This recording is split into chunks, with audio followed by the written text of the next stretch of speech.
Hi everyone, hope you're all doing well. So today I'm going to teach the sadhana that I've been authorised by Lama Glenn Mullen to teach and to give out the practice. So I know that those of you who took refuge with me, there were two simple practices attached. This is an actual Chenrezig Medicine Buddha sadhana. So it's a longer practice. For those of you who sign up to get this video, I will send a copy of the sadhana so that you can physically have it, of course. But we're just going to run through and I'll explain just a couple things about it as we make our way through the sadhana. It's quite a nice one and can be done either very quickly or in a bit more of an extended form. It is variable, which is really nice. So Chenrezig Sadhana, and you're going to have to excuse my Australian accent trying to pronounce Tibetan. It can get a bit interesting. Chenrezig Sadhana. Avalokiteshvara by Tangpo Giplo. So part one is the preliminaries. So this is pretty basic for a sadhana to begin with the preliminaries. The generating of mind of refuge and bodhicitta. So this is kind of retaking refuge vows and just reinforcing them in a very simple way. Sangye chodang sokki chognamla Jang chup da du dang ni gayab su chi Dang ji sinjin sok gi pe soma ki dro la pa che sange drupa so. And that's in Buddha, Dharma and Supreme Community I take refuge from now until enlightenment by the merit of practicing generosity for and other perfections, may I become a Buddha for the benefit of all beings. And then we say this 3 times. And again, that's just reinforcing that we're doing this for ourselves, maybe for someone in particular, especially this practice, someone in particular who is going through something, who is unwell or something, but ultimately we are doing it for the benefit of all beings. Then we move on to, well, I don't really want to delve too quickly into my background. I talked a little bit about it in the refuge vow video, but I come from a more shamanic, mystic background, and kind of incorporate that into Buddhism. I am a Ngagpa.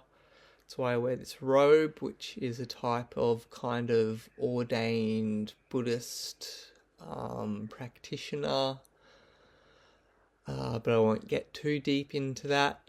So I work with several different teachers within Buddhism and then several different teachers within other areas around shamanism and the mystic traditions of the Andes in particular.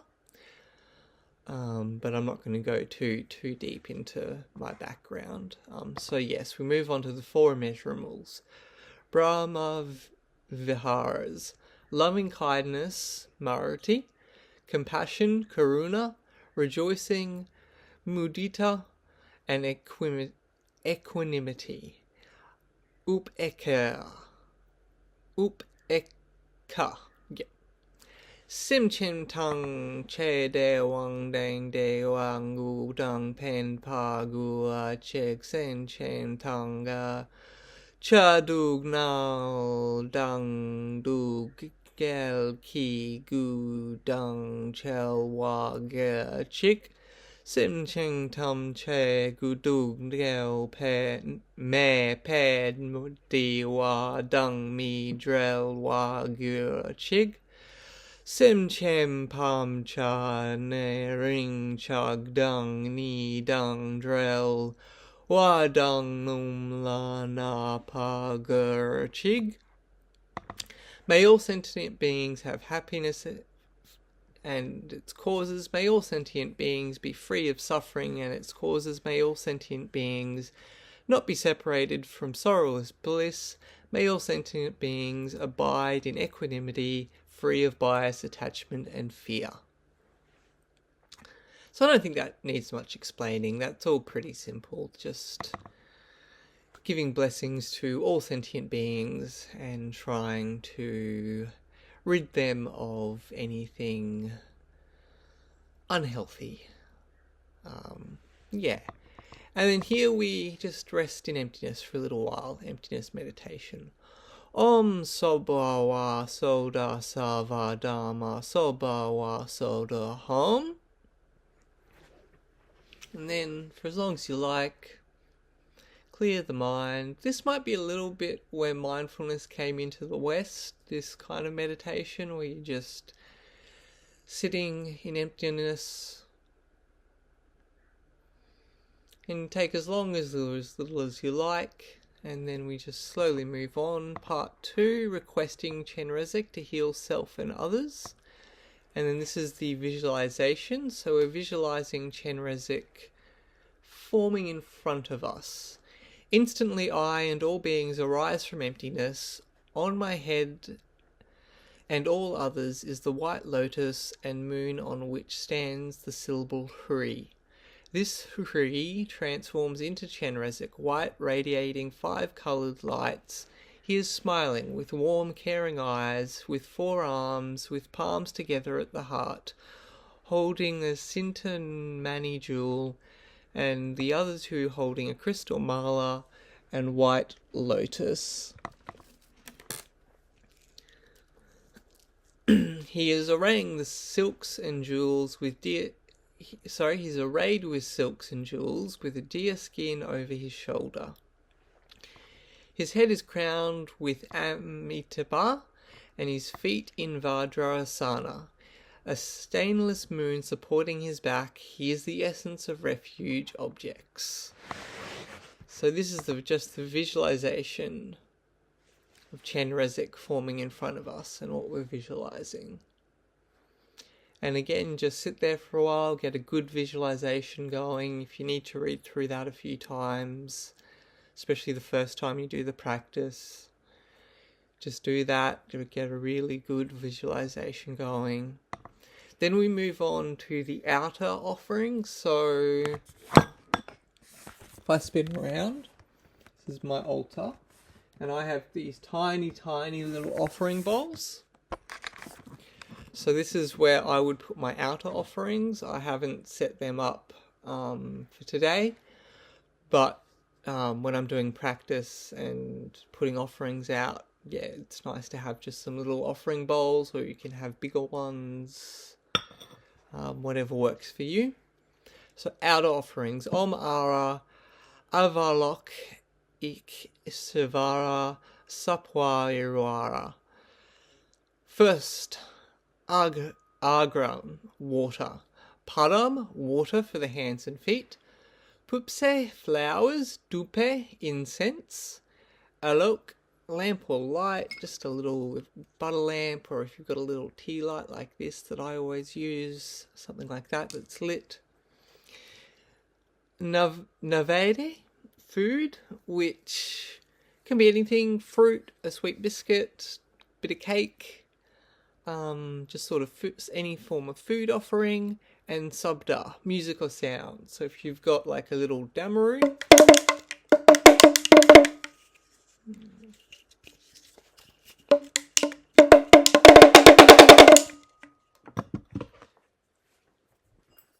or bell, just something for music and sound. Pratichaham soha. And then we move on to the verse of praise. O Buddha Chenrezig, unstained white in colour, the perfect Buddha, Amitabha, at your crown jewel, with wide eyes of wise compassion, I bow with joy to you. And now we invoke the different forms of Chenrezig. I invoke you Lama Chenrezig. I invoke you Yidam Chenrezig. I invoke you Sublime Chenrezig. I invoke you Protector Chenrezig. I invoke Lord of Love Chenrezig. So just invoking all the forms of Chenrezig. O great Buddha, hold us with compassion.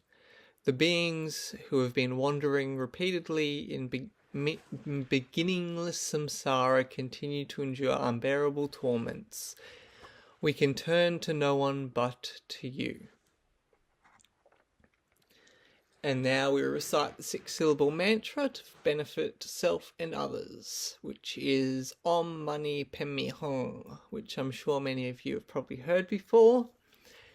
For this text, it's said either 721 times or as many as you like. You could do the full 108 if you want to make it a longer practice. And then we go through the different realms. Now, this is the part of Buddhism that I don't fully agree with, in that we have the hell realms. In shamanism, we don't really have realms like that where you're sent to for bad things. And some lamas can be really strict about what they think will get people sent to a hell realm, about breaking vows and different actions and doing things in life. Obviously, coming from a Buddhist point of view, we want to be compassionate, kind, loving as much as possible, no matter who someone is or what we might think of them, and still treat them with love and respect. But the idea of getting so much bad karma that you get sent to a hell realm, I do struggle with that, and I struggle a little bit with the animals being put under humans in reincarnation. I think that's because humans are the only physical beings that can practice, teach, and give Dharma. So that's why we're kind of at the top. But yeah, that's something that doesn't sit well with me. I think maybe being reincarnated as an animal wouldn't be so bad. I think being human can be a little bit overrated at times, and I think I'm at times a little bit over being human. So the idea of being reincarnated as an animal to me actually doesn't seem so bad. Anyway, so we'll move on. First, anger and hell realms. And now we're sending from our hearts, from ourselves, we're sending a dark blue healing lights. Many beings collected bad karma in past lives, and due to their anger were reborn in, were reborn in the hell realms. There they suffer from heat, cold, and torture. May they be reborn in your presence. Om Mani Padme Hum. Hri. And again, 721, or as many times as you like for the mantra. Second, attachment and the hungry ghost realms. Now, the hungry ghosts are really interesting, and when we move on, as you move through practice, if you really want to get into Buddhism, you'll come along the Kuzli offering, which is offering your bodies, which is working with the hungry ghosts, filling them to be able to let them move on. If you're interested, and begin you down the path of Cha, that's working a lot with releasing the hungry ghosts and other similar beings, which is really interesting practice. So yeah, this is quite an interesting realm, the hungry ghosts. And here we're sending red healing lights. Many beings collected bad karma in past lives, and due to their greed were born in the hungry ghost realm. They suffer from hunger, thirst, and fear. May they be reborn in your Patala Pure Land. And Om Mani Padme Hum Hri. Mantra again. Third, non-self-awareness and the animal realms. And here we're sending light blue healing light. Light blue. Many beings collected bad karma in past lives due to mindlessness, and were born into the animal realms, where they suffer helplessly from soul mind. May they be reborn under your protection. Om Mani Padme Hung Hri. 721, or as many times as you like. See there, I don't know, suffering from soul mind, I don't know if that's such a bad thing. Maybe I'm going to regret saying that in my next life. And I'm sure there's a lot of lamas out there that would not agree with what I say around that, but that's kind of where I sit. Number 4, arrogance and the human realms. Now we're beginning to move into the humans, and this is where I think I'd prefer to be an animal than to be born into these human realms, I believe. But 4th, arrogance and the human realms. Sending yellow healing light. May beings collected many beings collected bad karma in past lives, and due to their attachments were reborn as humans with bad conditions. They suffer from many difficult conditions. May they be reborn in Sakhavati. Om Mani Padme Hung Hri. 721, 108, as many as you like. 5th, jealousy and the Asura realm, sending green healing light. Here, as we visualize, many beings collected bad karma in past lives and due to jealousy took rebirth in the Asura realm. They suffer from constant quarrelling. May they be reborn in the Potala pure land of Chenrezig. Om Mani Padme Hung Hri. And then again, 721, many times as you like. 6, pride, self-satisfaction, and the Deva realms.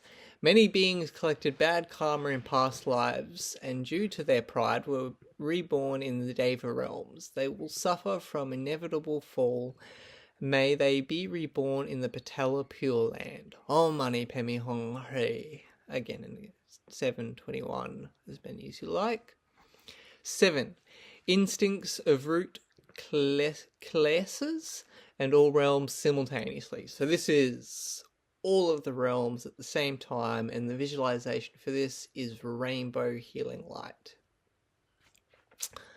May I, throughout all my rebirths, always emulate you, O Chenrezig. Thus may all be freed from impure realms, and may this mantra spread everywhere. Om Mani Padme Hung Hri.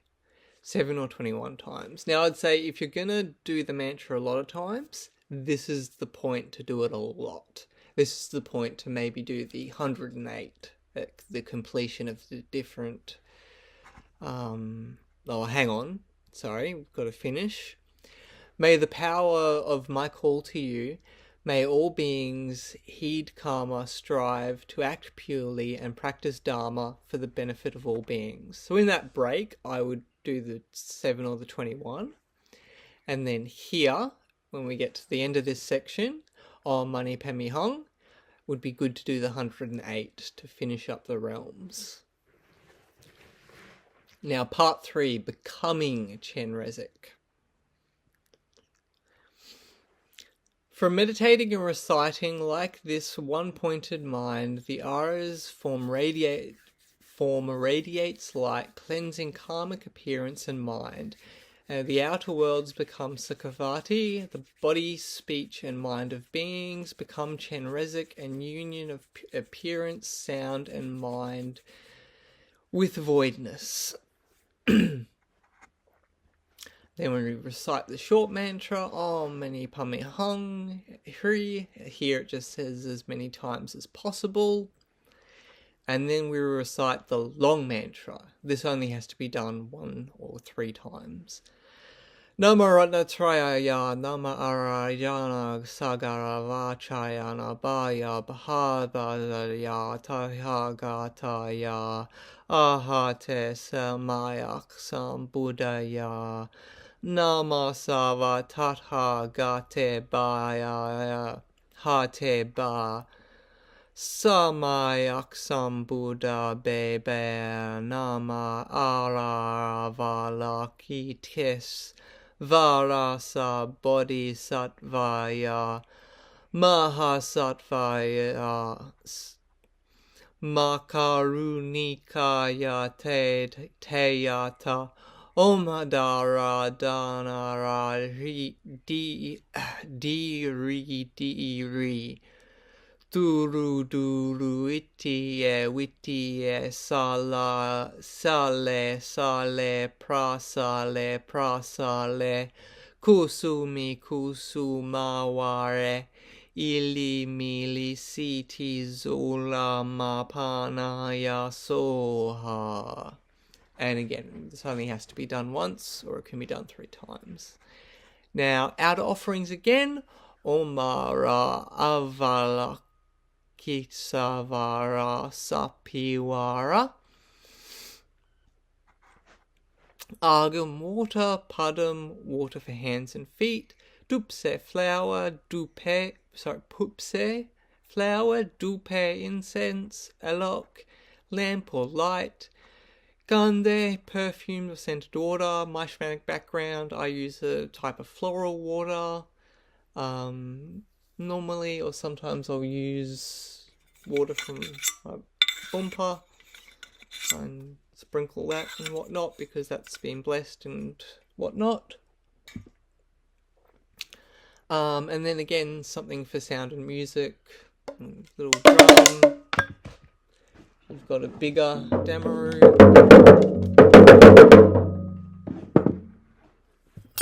Or the bell again. Just something to sound off a little bit. If you've got tinctures, I wouldn't use these. They're for a very specific use, and they're actually used within Sir rituals for calling in the hungry ghosts. So a lot of people use these for the sound healings these days, and basically when they're doing a sound healing and using these, they're calling hungry ghosts into the room to feed off people, with them being completely unaware and not doing the appropriate offerings. So these have a very, very specific use and should not be used just for music and sound. Just wanted to put that in there just in case some of you do have those. And that kind of needs to be understood that, you need to be careful with the use of those. Prakicha som hum soha. Then verse of praise. O Buddha Chenrezig, unstained, white in colour, the perfect Buddha, Amitabha, at your crown jewel, wide eyes of wise compassion, I bow with joy to you. Now we have the optional Torma offering. Now Torma is normally made out of flour or like barley, and molded and sculpted into various forms and then painted with different dyes and things. Most of the time they're edible. And this is a physical offering to the being that you're working with. So there's different tormas for different spirits, different beings. So I will link some photos of Medicine Buddha Chenrezig Tormas. Now, if you're doing this practice rarely, and you feel like extending it and making it a bit more, then go ahead and, make a beautiful Torma. It can either be eaten afterwards, you can share it with your family, your friends, loved ones, and eat it afterwards, or it can be put out into the garden for the animals. If you're doing this as daily practice, I probably wouldn't go that far. I would just use a little sweet biscuit or cake or something that you don't have to make, or you make up a whole batch, like I make up a lot of Sir offering cakes in one batch, and then often I'll use them for Tormas, or buy a big thing of sort of Tibetan or Indian biscuits and use them as Torma offerings. If I'm doing a practice, especially if I'm doing it daily or something like that, and there's a Torma offering involved, and this is only optional, so you don't even have to do the Torma at all. But if you want to extend it a little bit, look into the Torma, and yeah, there's just a few ways that you can possibly do Torma offering. So then we move on to the dissolution. The mandala and the deity dissolve in stages into emptiness. So here we're just basically sitting and just letting all of those visualizations of Chenrezig, Medicine Buddha, all the different realms, everything we've visualized, just letting that slowly go away, and then just resting in emptiness again.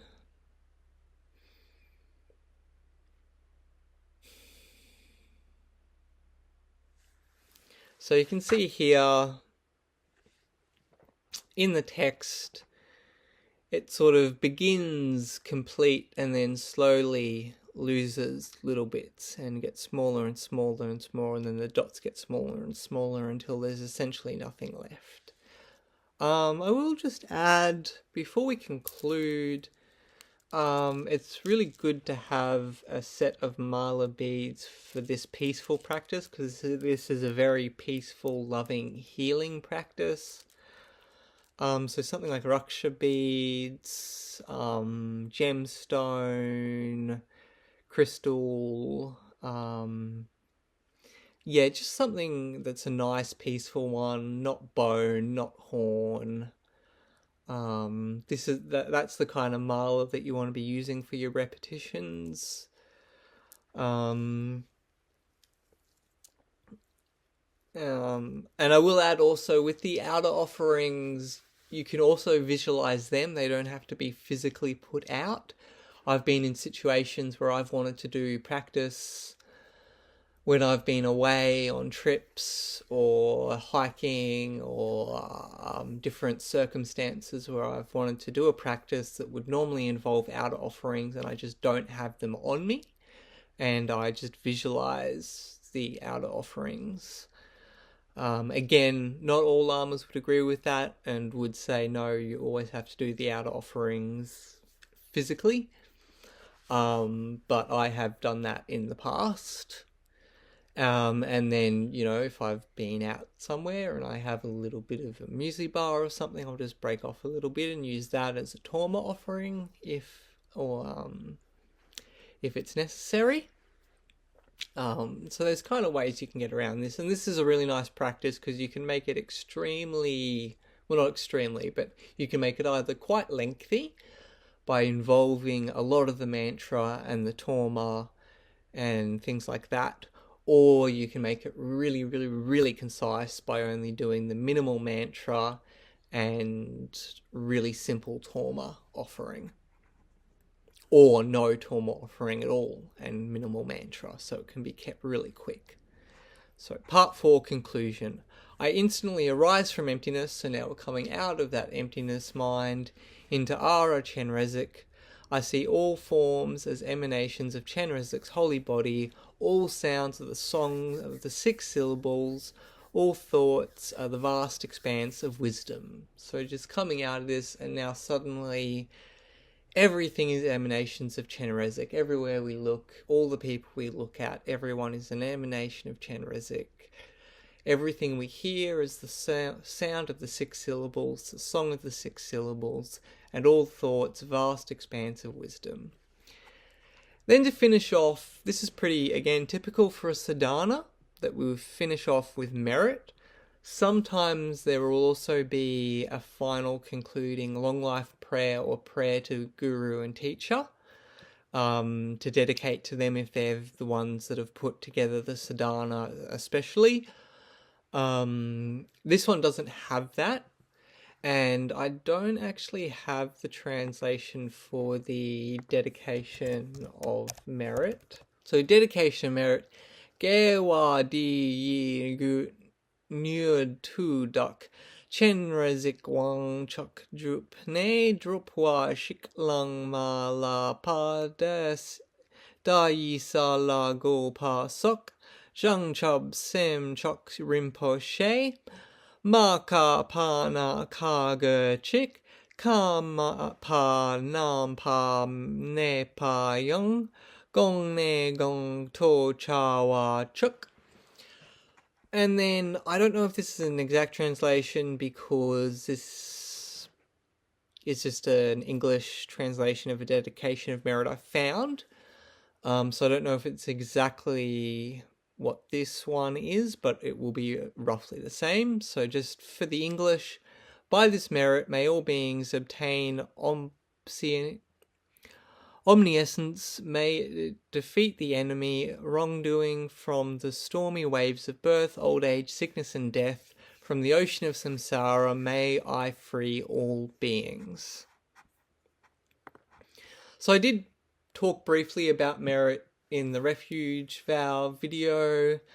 It's a very interesting thing. By doing practice, any Dharma practice, you're gaining merit. When we do practice, we give merit away to all beings. And it's kind of something that's just constantly coming and going. As you practice, you gain merit, you give it away, it comes back to you. It's just a constant ebb and flow. So yeah, I really like that concept within Buddhism. I think it's quite beautiful. Yeah, so that's the practice in brief.